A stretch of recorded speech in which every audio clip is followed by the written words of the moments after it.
What's up, everyone? My name is ZayNews, and this is the ZayNews Podcast, where we talk about all things hoops, whether it's the NBA, college hoops, youth basketball, you name it. If it's about basketball, then we talk about it. If you like the content, make sure to engage with the content, like, subscribe, leave a comment. Let me know that I'm dead wrong, right? If you think a take is trash, let me know that that take is trash, and let me know what a better option is, right? I want to create a community here where we engage and we talk about the sport we love, which is basketball. Without further ado, though, it is the NBA playoffs currently going on, and we are diving headfirst into all of these topics. The conference finals are set on both sides now, so I want to make sure I get right into the teams in the conference finals, what my picks are, why I think the picks are the way that they are, and obviously what teams I think will end up in the finals and who will win in the NBA finals. So let's get right into it. Without further ado, the ZayNews Podcast. Let's go. So I wanted to start right here, guys, and just wrap up how round two of the NBA playoffs went. So on one side, we had Boston versus the Knicks on the East, and then we had the Indiana Pacers versus Cleveland. Now, it feels like a month ago since the Pacers versus Cleveland series wrapped up because the Pacers got them boys out of there in 5 games. But I don't think I've had a chance to really give my closing thoughts. So just on that series alone, Indiana versus Cleveland. Honestly, I think right out the gate, going down 0-2 to the Pacers was going to be tough to come back from. Now, I did think if they got healthy, the Cavs could have made that series interesting. But it seems like once Indiana had that confidence, it was a snowball effect. And it just started to accumulate and accumulate, and that confidence really just took over that series. And there was no shot in coming back once they got down 0-2 from there. I really was someone who was big on the success that Cleveland had had in the regular season, and I thought that would translate to the playoffs. Now, to be fair, it did to a certain extent, but right, and injuries kind of put a damper on that. But still, they came back, they played, and when you have guys on the court, you have to take accountability for what happens on the court, right? I don't think we can give too many breaks for Cleveland because Evan Mobley, Darius Garland. Um, who else was hurt? One other person was hurt, but they all came back and they did compete, and they still got in that last game they got blown off the court. So I do think injuries caught up with them, but with that being said, that would be minimizing the Indiana Pacers and how great they have played throughout this playoff series. And I think if there's one thing I personally have to do is stop doubting the Indiana Pacers. Yes, they have had some good fortune in the playoffs the past 2 seasons between injuries, between matchups, and all this sort of stuff. But still, they are playing who is in front of them, and they are not just playing who's in front of them. They are killing who's in front of them, for lack of a better term. Right? They get on the court, they compete, they play as a unit, they run deep into their lineup, which is not that common in the playoffs, especially as the playoffs get deeper, and they have a lot of success playing that way. So you got to commend the Pacers for the way they play. You got to tip your hats to them. And I think, piggybacking off of that, it's going to be a very competitive Eastern Conference Finals. So before I get to the Eastern Conference Finals between them and the Knicks, I want to touch on how the Knicks series wrapped up. So Knicks beat Boston in 6. They got one game with Jason Tatum. They got one game after Jason Tatum went down. Uh, there was a belief in Boston similar to how there was in Cleveland, but I think even stronger because Boston had shown that they could do it already in winning the championship last year.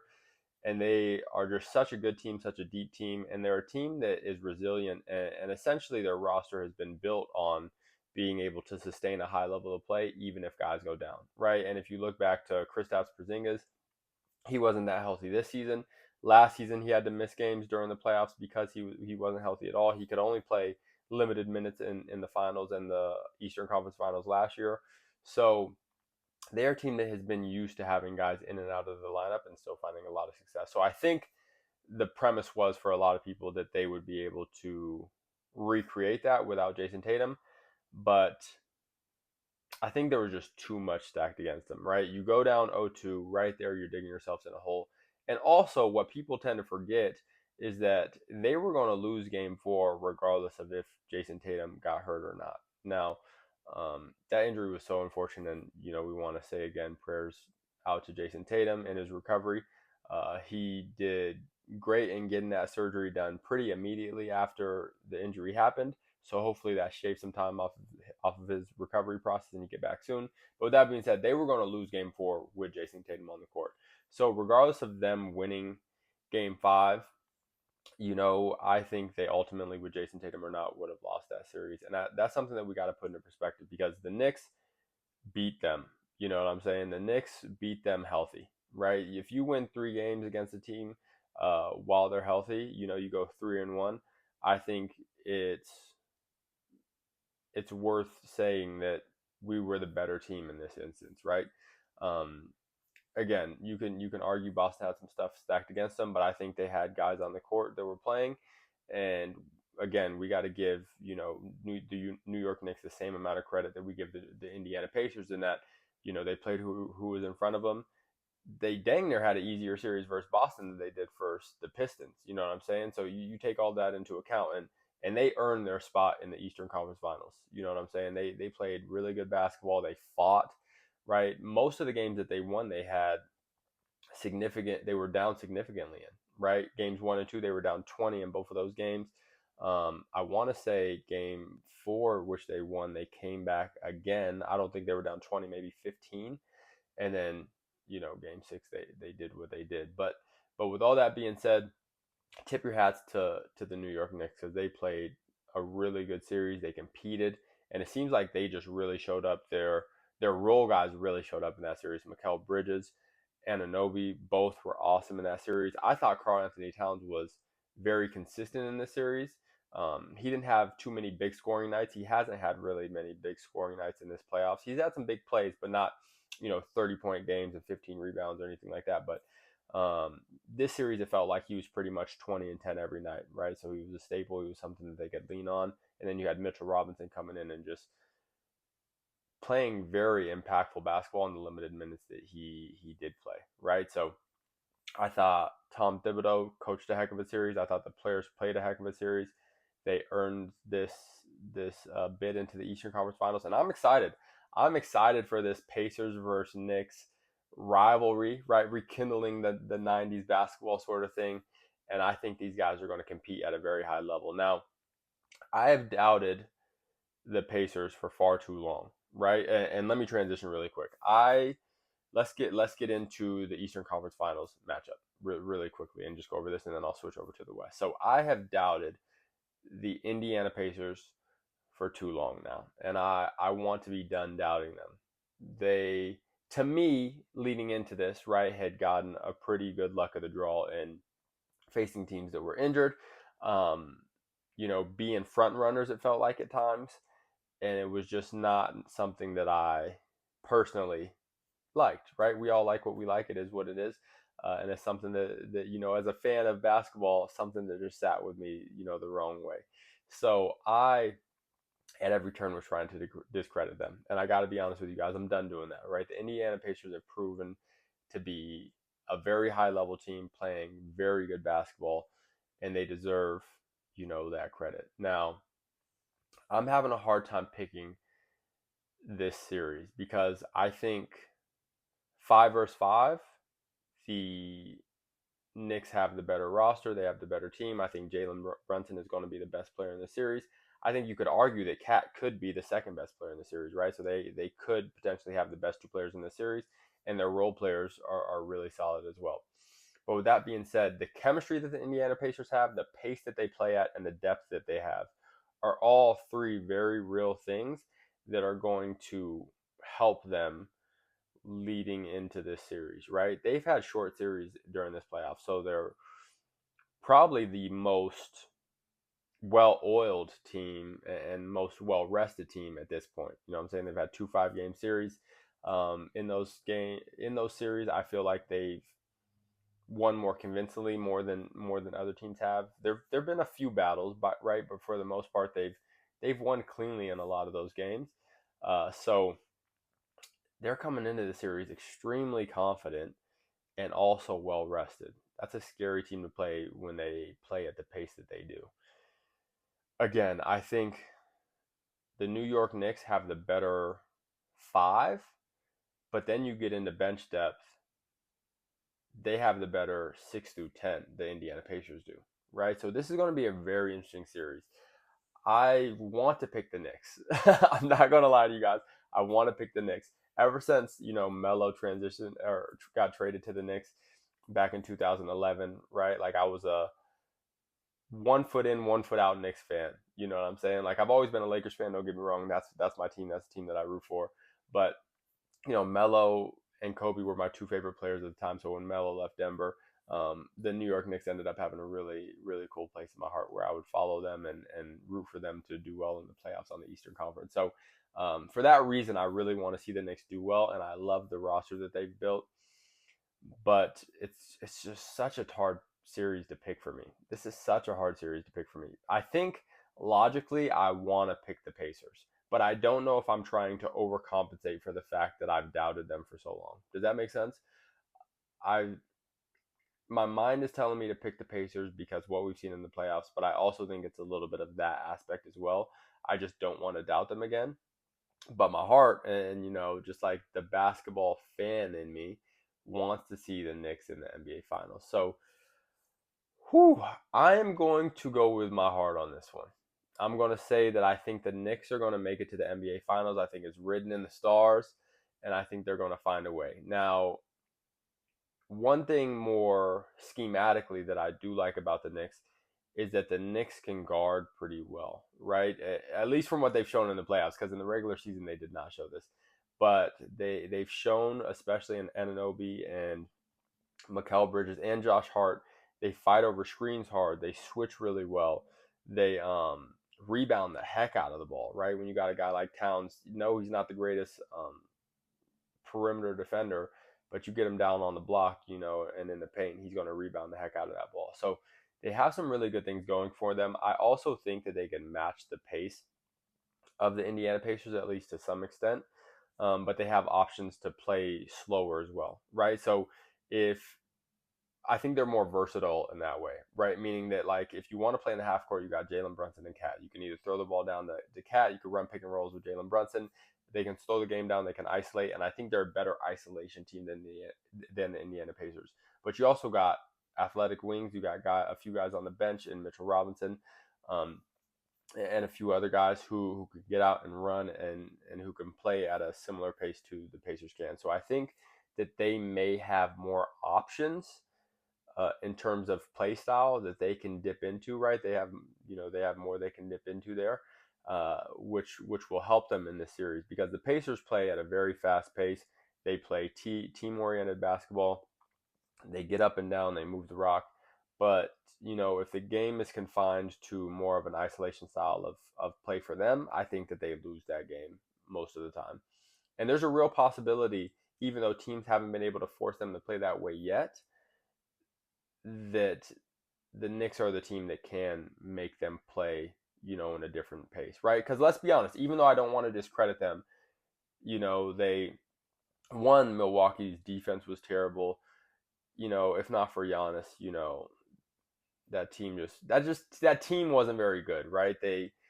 Their execution wasn't very good. Their play style I didn't like. They lost Damian Lillard, so they didn't have a ton of offensive scoring power, right? They had some guys who started to hit some opportune shots, but even then, they couldn't hit the timely shots and make the timely plays. So that Milwaukee team was not a very good team. And then you transition over to the Cleveland Cavaliers, who was a great team in the playoffs, but injury riddled, right? I don't know if they necessarily had the capacity in that moment to make them play a different style of play, right? And also Cleveland played a similar style of play to Indiana already, right? Like their best style of play and Indiana's best style of play was very similar. The Knicks aren't necessarily that way. They can play in multiple different ways, but they play a slower pace of basketball than the Indiana Pacers do naturally. So I think the Knicks being healthy with the makeup that they have, they can force the Pacers to play a different style of basketball than what they're used to more consistently.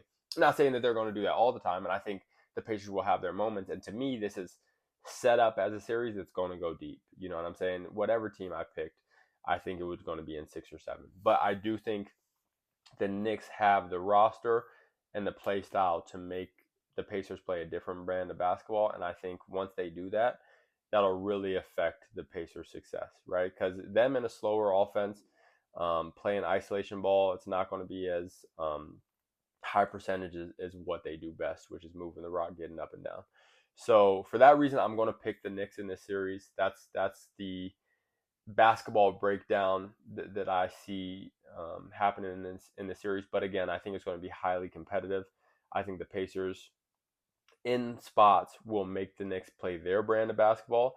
And even though I do think the Knicks can play that brand of basketball, I think the Pacers are just better at it, right? It's what they do. So if the Knicks are unable to really put their imprint on the series and force them to play at their pace, at their style, then, they could lose as with anything. But I think the Knicks, they are a very tough team, a very resilient team, as we saw in that last series.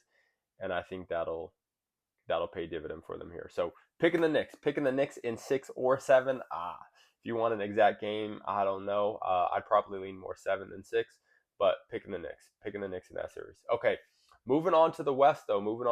So the way the West wrapped up, the Denver Nuggets and Oklahoma City Thunder went 7. That was a great series, a tough series. I had thought OKC was going to win that series for the most part, but I'm not going to lie to you guys. On the day of Game 7, I changed my pick. I thought Joker wasn't going to lose 2 Game 7s in a row, 2 playoffs in a row.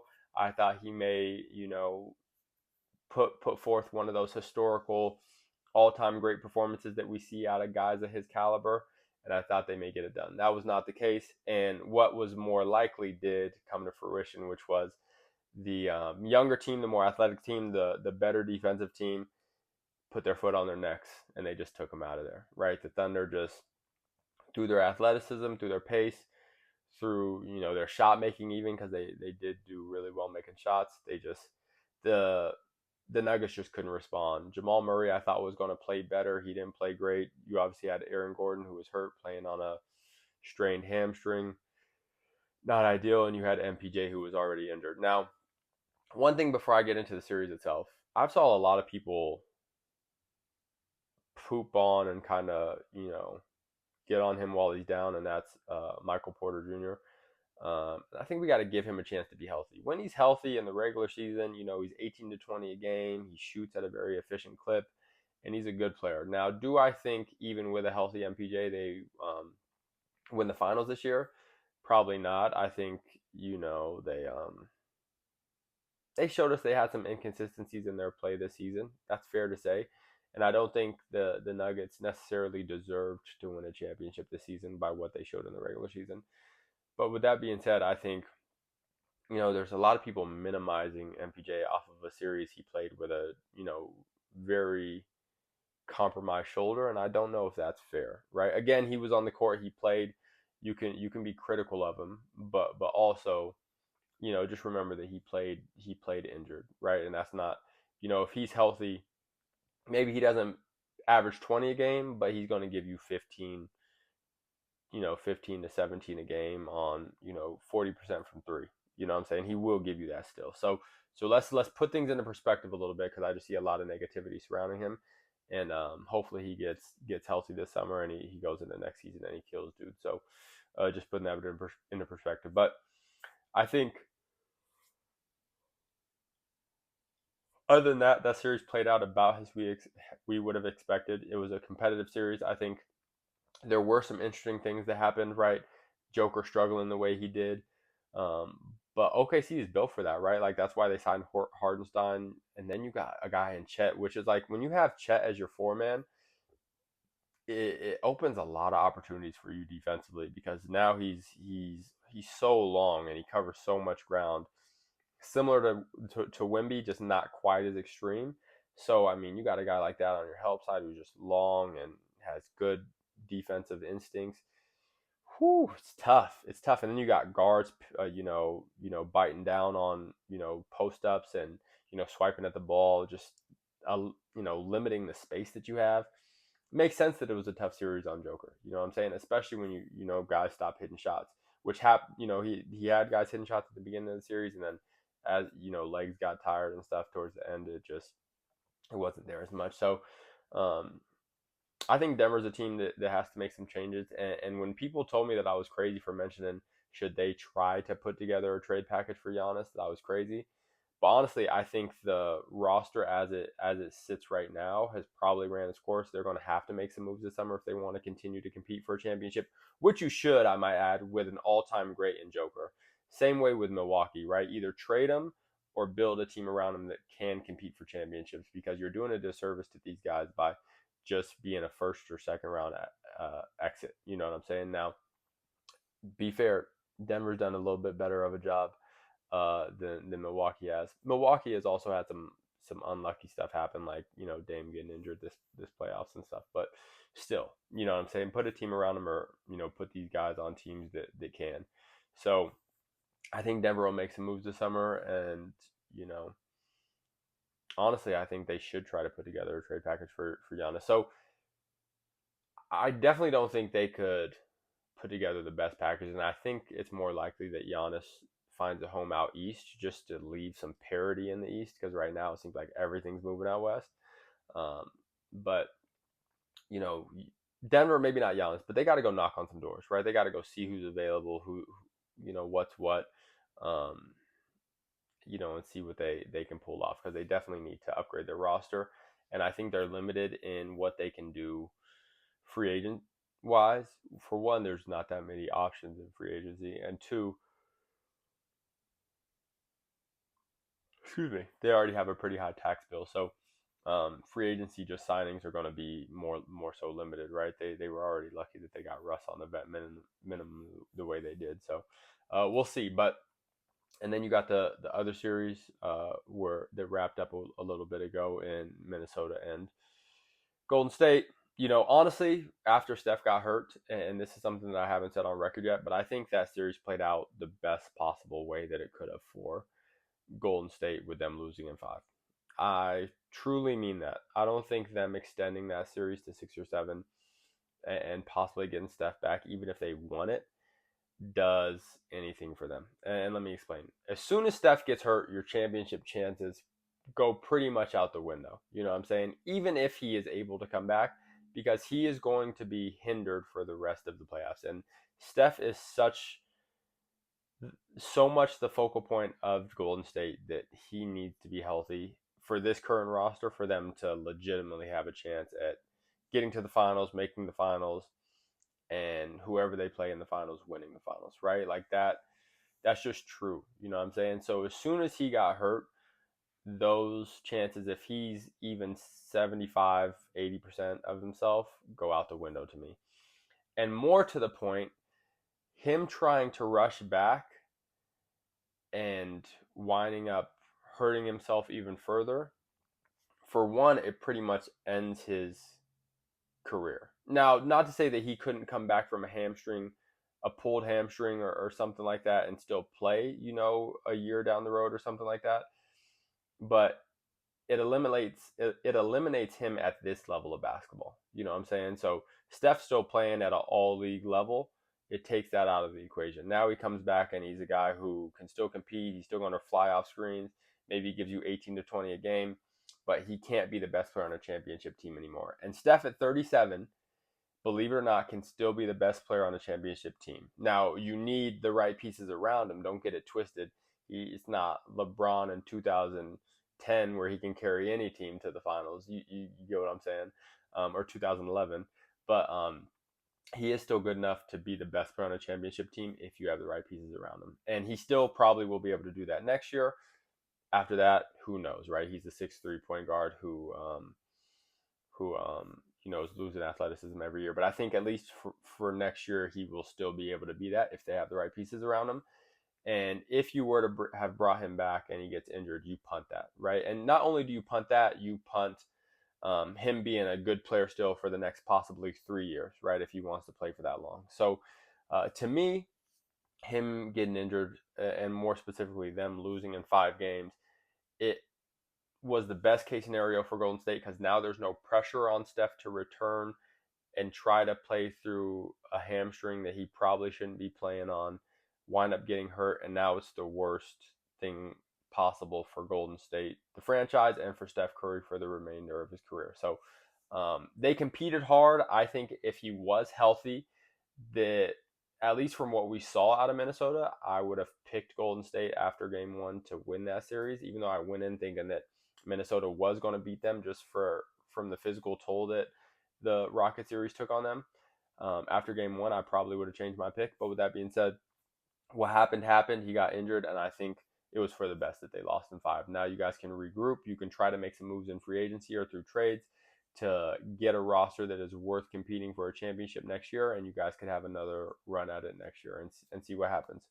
So that's my thoughts on them. Minnesota, good work. You guys did what you were supposed to do. They didn't play great basketball, and I think the Warriors, due to how good they are defensively, hung in there probably better than they should have in some of those games, right? They still ended up pulling them out just because the Warriors didn't have enough offense ultimately to close these games out. But, in terms of how they looked offensively, the Timberwolves didn't look great. I wasn't, that impressed with them, but they did, do what they were supposed to do. So you got to commend them for that.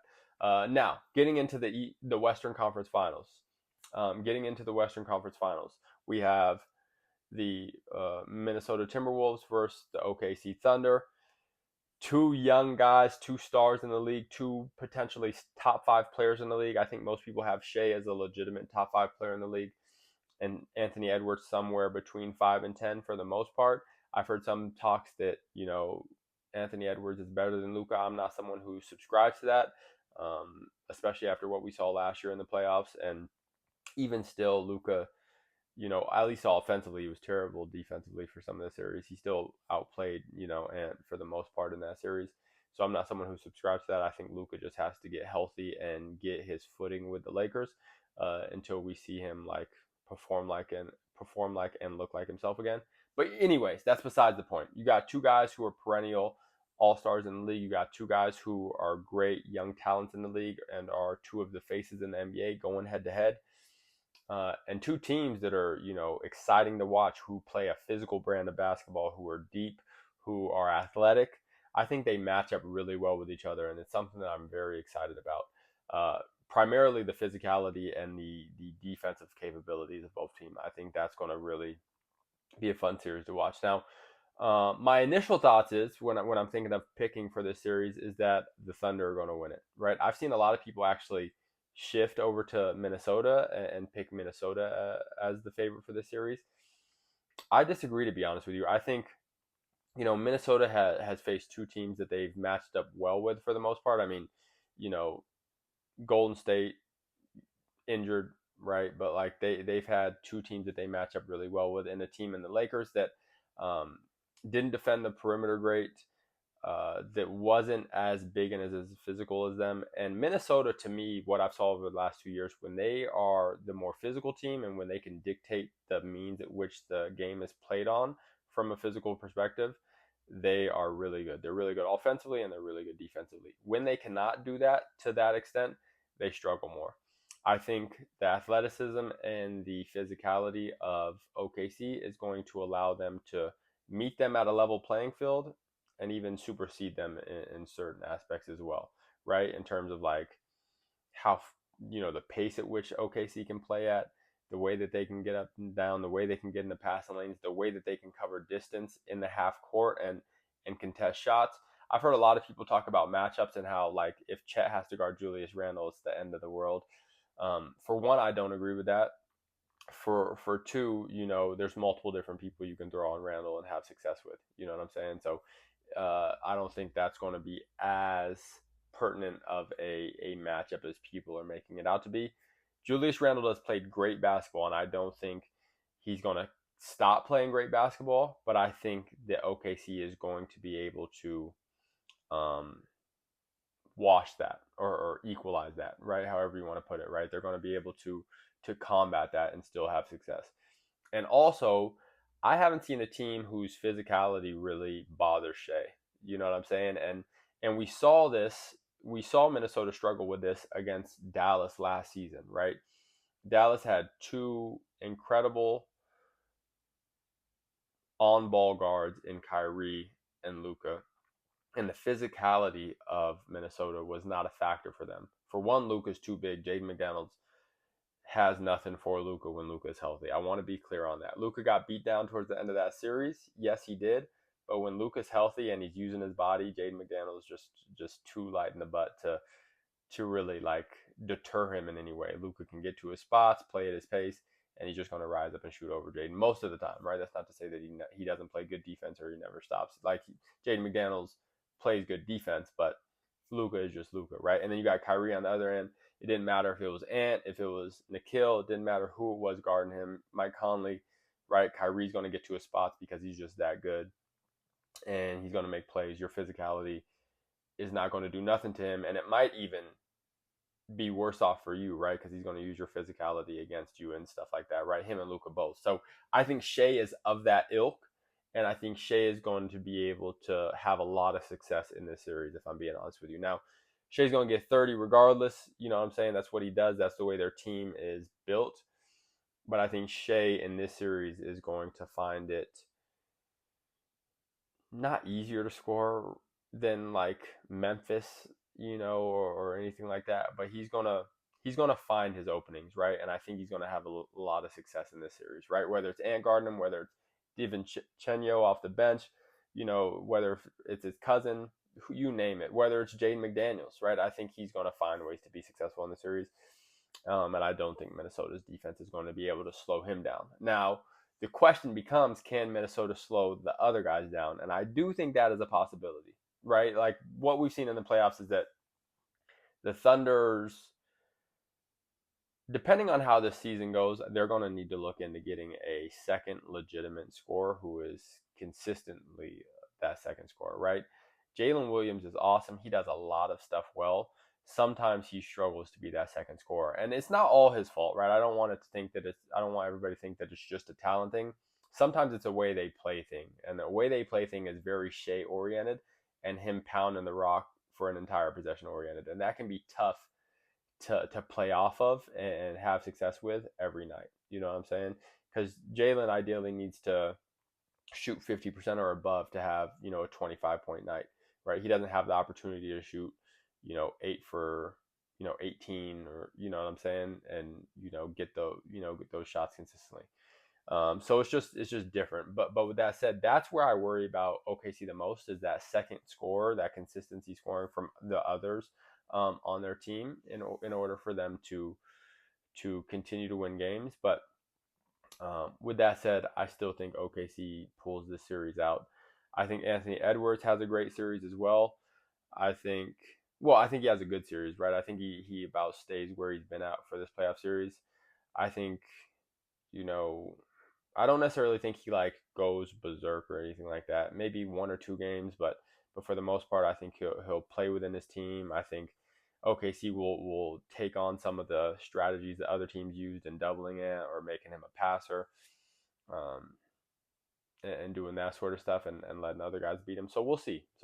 I'm picking the Thunder to win this game, or to win this series rather. I think the Thunder, their depth, their pace, their athleticism all match up really well with the Timberwolves, and I think that goes both ways, right? I think they both match up well with each other from an athleticism and a physicality standpoint, like I mentioned already.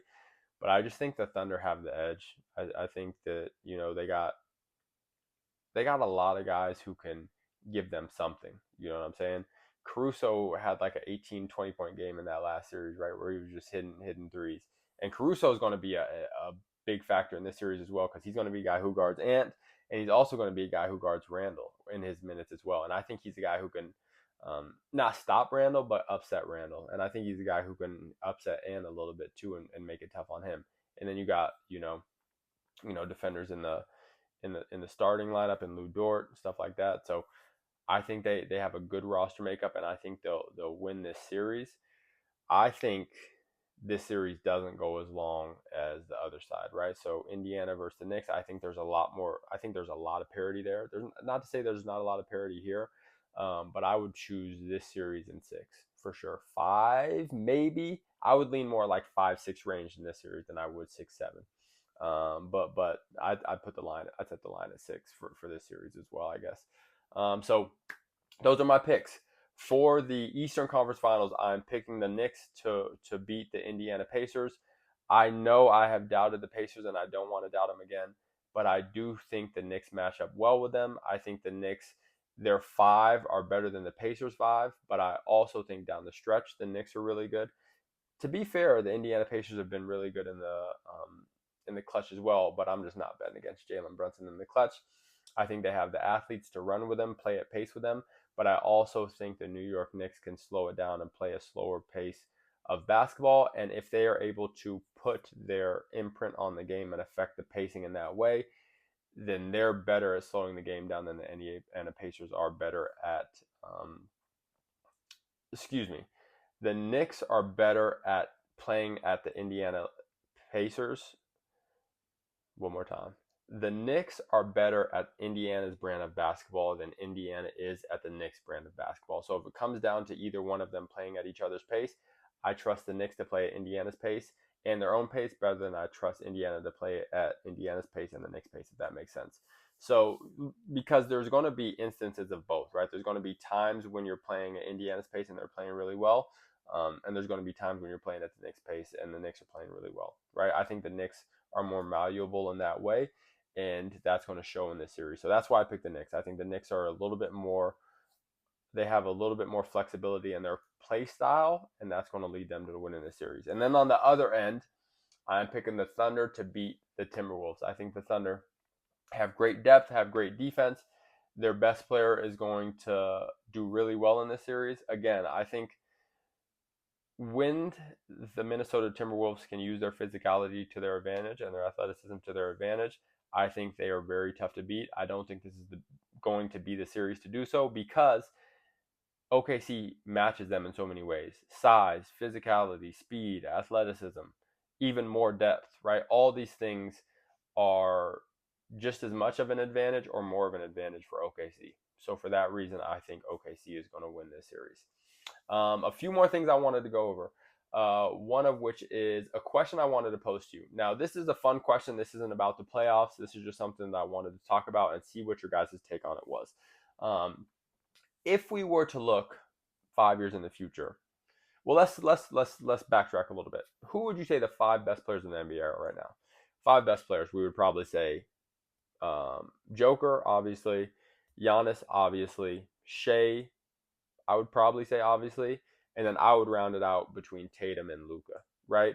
I think Luka is someone who has been firm in the top three for the past like 5 years, but this past season between the injury, the trade, the way he played in the playoffs, I think a lot of people would probably have Tatum and SGA over him. But let's say more broadly, that's the top five. Now let me pose this question to you. In 5 years, like looking ahead 5 years from now, who are going to be the top five players in the NBA for you? I don't know if it's going to be any of those guys currently in the top five. And if it is, maybe one of them. Obviously, Giannis and Joker won't be there anymore. They'll still probably be playing, but I think they'll be past their prime at that point. Still playing at a high level, but maybe not top five players. SGA, 26 right now. He could still be in it. Luka, same age. A little bit younger, could still be in it, but by the way it looks like Luka's career is going, maybe not, who knows. And then Jason Tatum, depending on how he comes back from this injury, I think he's going to come back, make a full recovery, and still be a top five player at least for a couple of years. But I don't think all three of those guys will be top five players 5 years from now, right? In Luka, Shea, and Tatum, right? One of them maybe, but all three of them, I don't know. There's just so many variables that happen in a career. It's tough to sustain that caliber of play for that long. And then you got things like injuries that we're talking about. So I think most likely would be Luka or Shea still in that caliber, but who else? The obvious ones for me is Victor Wembanyama. I think he'll be a top five player at that time for sure, and probably well before that time he'll be considered a top five player, but he'll still be in that range. I personally think Cade Cunningham will be widely considered as a top five player at that point in his career. I think Anthony Edwards for sure at that point. He'll still be about 28, 29. He'll be a top five player in that point. And then the last two I'm struggling with. So the last two I'm thinking Paolo over in Orlando. I don't know if he'll still be in Orlando at that point, but I think Paolo will be a top 5 player, widely considered a top 5 player at that point. And then that last pick I'm saving for one of these guys, right? So Tatum, Shea, Luka. If I'm basing it on history, I would choose Luka. If I'm basing it on how the last year and a half went or so, I'd probably edge Shea. And the only reason Tatum obviously isn't getting that nod is because injuries. I think if he played this season out healthy, I could have picked Tatum, right? Tatum has the size, the athleticism, the skill, but I'll probably say Shea. So that's the top 5 for me in the next 5 years, right? Just a fun little thing to go over. But I'd say Edwards, Wemby, Paolo, Shea, and Cade. If I had to guess what the top 5 is going to be in the next 5 years from now, I'm choosing those 5. You guys let me know what you think, though. Just a fun topic I wanted to talk about really quick and touch on. So appreciate you guys for listening. That's going to be it for today. Remember, if you like the content, make sure to engage with the content, like, subscribe, leave a comment, and tell a friend to tell a friend about the ZayNews Podcast, where we're talking about all things hoops, whether it's the NBA, college hoops, youth basketball, right? Whatever it is, we're talking about it. So if you have a topic that you want me to touch on, if you have a take that I thought was wrong, if you think, the Timberwolves are going to beat the Thunder down, if you think Indiana's going to run through the Knicks, tell me why, right? Tell me why. I want to hear your opinions, because who knows? I may change my opinion. I got to be honest with you guys. I have been wrong a lot this year in the playoffs. And I think if most people are being honest, they will tell the same. This year has felt like March Madness to me, right? That's how. And I think that just speaks to how competitive the NBA and how much parity there is in the NBA right now, which is amazing. It's made for a great playoffs. It's made for a lot of unknowns, right? And it feels like any team, right, from the first round to now could win it, right? I can make a case for any of these last 4 teams on why they could win the NBA championship, and it's great. It's great. As a basketball fan, how can you not love it? I'm a Lakers fan. They got bounced in the first round. Oh well. You know what I'm saying? The basketball is still terrific. You know what I'm saying? And I think that's what everyone as basketball fans ultimately wants. So, again, tell me what you think. Tell me why my opinion's wrong. Again, I think we can make a case for any of these teams to win the championship. And I'm excited to see it. Ideally, though, I would like to see the Knicks in that championship. Whoever else wins it, who knows? But this is another topic, and sorry, I'm going a little longer here, but something that I didn't bring up. But how fun would the Knicks versus the Timberwolves be as an NBA Finals? Right? You got the trade that happened over the summer. I might add that I'm one of the few people who actually, what's the word I'm thinking of? I'm actually one of the few people who thought this trade between Randall and Cat was a win-win for both teams. And it's turning out to be that way. Now, early in the season, there was a lot of people who said, it's not working. First 20 games, first 30 games, you know what I'm saying? Randall doesn't fit well with this team, yada, yada, yada. They didn't give them no chance to build no sort of chemistry. But now they're going back to the conference finals, the same place that they made it to last year, right? And the Knicks, might I add, it's been a great trade for them. They're in the conference finals as well. So it's definitely helped that team as well. But I knew this was going to be a good trade for both teams. And the reason being is because, one, Julius Randle was not the bad shooter that everyone was making him out to be. Sure, when he got into the league, yes, but he had shot 40% in the NBA from the three-point line prior to joining Minnesota. You know what I'm saying? So he was not that bad of a shooter. And what he did do is something that the Timberwolves greatly missed last year in the playoffs, and that is that he can make plays.